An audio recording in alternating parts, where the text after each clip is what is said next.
Welcome to This Explainer. Look around for a second at our sprawling cities, our massive agricultural grids, our seemingly endless highways. Human environments are an absolute marvel of engineering. But they stand in a direct, very sobering clash with a hard reality, and that is our planet's finite capacity. Today, we're unpacking a highly consequential study led by researchers at Flinders University down in Australia. It's a deep dive that looks at over 2 centuries of data to ask one defining question: have we pushed the Earth further than it can physically support? And as we'll see today, the answer isn't just yes, but the mechanics of exactly how we got here are utterly fascinating and, frankly, terrifying. Okay, let's dive into this. Right now, Earth's current human population sits right around 8.3 billion people. Just take a moment to really conceptualize that staggering number.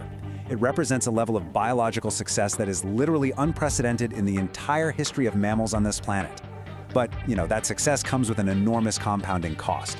We aren't just existing here, we are drawing from the planet every single second of every single day just to maintain this massive number. Which brings us to this incredibly stark warning. Corey Bradshaw, the lead researcher from Flinders University who analyzed all this demographic data, hits the nail right on the head. He says Earth cannot keep up with the way in which we are using resources. It cannot support even today's demand without major changes, with our findings showing that we are pushing the planet harder than it can possibly cope. And listen, this isn't some wild projection about a distant, dystopian future. This is a hard assessment of right now, backed by more than 200 years of solid population data. To truly grasp what Bradshaw and his team are saying, we really need to understand the ecological mechanics at play here. Ecologists use a very specific term for this: carrying capacity. In nature, every single environment has a limit. Carrying capacity is essentially an estimate of how many individuals of a given species can survive long-term in a specific place. It's a strict, unforgiving mathematical balance between the resources available right now and the rate at which those resources naturally regenerate. If a species eats food faster than it grows back, well, the carrying capacity is breached and the population inevitably crashes. It's just a fundamental law of nature.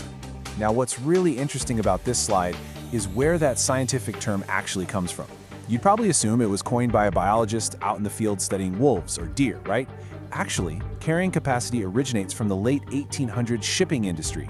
Back then, the maritime world was making this huge transition from wind-powered sails to coal-powered steam.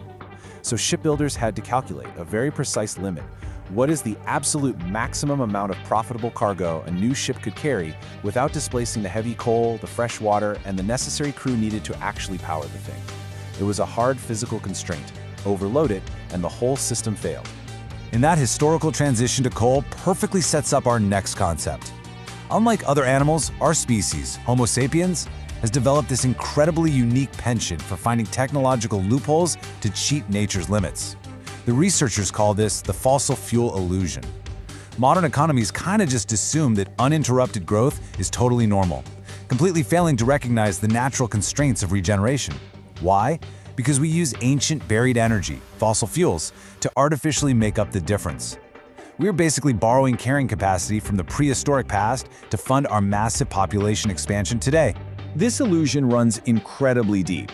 The impact of fossil fuels is everywhere, literally. It fundamentally enabled that rapid population explosion we saw back in the 20th century. And it isn't just about the gas in your car. Fossil fuels are used to create the synthetic fertilizers that actually feed our global crops.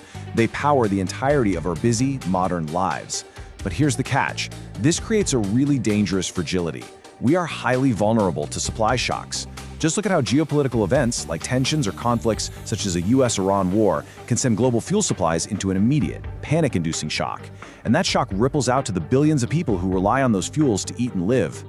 So where are we heading? Well, looking at the data, the researchers identified a major shift that started back in the early 1960s. Prior to the 50s, the human population was growing at an ever-increasing rate. But then, we entered what they call a negative demographic phase. Basically, since the 60s, the growth curve began to flatten out. Adding more people no longer translated into a faster rate of growth. But here's the math problem. A slower rate of growth on a massive base number still means billions more people. If current trends hold up, this study projects our global population is going to peak somewhere between 11.7 and 12.4 billion people by the late 2060s or 2070s. So the crucial point is understanding the difference between simply surviving and actually thriving. The research team drew a really strict line between two concepts. First, you have maximum capacity, which they estimate at around 12 billion people. That is the absolute theoretical limit of human bodies the Earth could physically hold. But it would be a world absolutely riddled with famine, disease, and resource wars. Not great. Contrast that with optimum capacity. This is the population size that is actually sustainable long-term, where natural resources regenerate properly and everyone actually enjoys a decent minimum standard of living. And what is that optimum number? Well, the researchers calculated it, and it is a stark 2.5 billion people. Think about that for a second. The sustainable carrying capacity of planet Earth, given our current levels of resource consumption, is just 2.5 billion, and we are currently sitting at 8.3 billion. That massive, gaping delta between the 2.5 billion optimum and our current reality goes a very long way in explaining the overwhelming problems with overconsumption our species currently faces. We are essentially living on planetary credit. And the bill for that credit? It's coming due rapidly. Just look at the unfolding crisis we're facing right now. In January of this year, the UN announced that the world is literally in a state of water bankruptcy. Beyond humans, animal populations are absolutely crashing globally because they simply cannot compete with our insatiable appetites for land and resources. And of course, the very fossil fuels we rely on to artificially inflate our carrying capacity are driving human-caused climate change, which is violently disrupting the global ecosystems we completely depend on. And this brilliantly illustrates one of the most surprising and frankly uncomfortable findings of the entire study. We so often hear that the real problem is just individual overconsumption, right? That if we all just used a little less, turned off the lights, everything would be fine. But the data shows something else entirely. Variations in global temperature anomalies, our overall ecological footprint, and total emissions are actually better explained by the raw increase in population size than by increasing per capita consumption. The sheer number of people matters immensely. Now, we need to pause here for a second and address a very serious ethical reality raised by the researchers. Discussions around population control measures are often fraught with racism and ableism. The whole concept of carrying capacity has a pretty dark history when applied to humans. Not everyone on Earth has the same opportunities or consumes the same resources. The researchers heavily emphasize that recognizing a biological population limit must absolutely never be used to justify unethical, discriminatory, or coercive population control measures. The data tells us there is a limit, yes, but how we navigate back to a sustainable number requires profound ethical care. Let's move to and see how this builds a roadmap forward.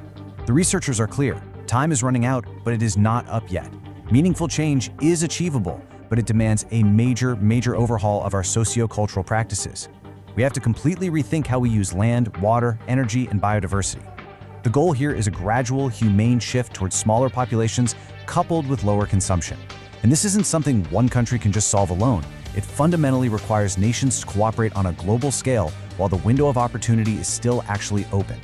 Which brings us to the ultimate question we are left with today. As the authors warn, human endeavor has short-circuited nature's rules for a very long time. But we haven't replaced them with environmentally friendly alternatives. So can humanity overhaul its socio-cultural practices in time? Or will we simply wait to face nature's inevitable and often brutal corrective feedback loops? Because carrying capacity isn't just a theory, it's a reality unfolding right now. Thank you so much for joining me on this explainer. I really hope this structured look at the data gives you a clearer understanding of the profound choices our species faces in the years ahead. Keep questioning, keep learning, and I'll catch you on the next one.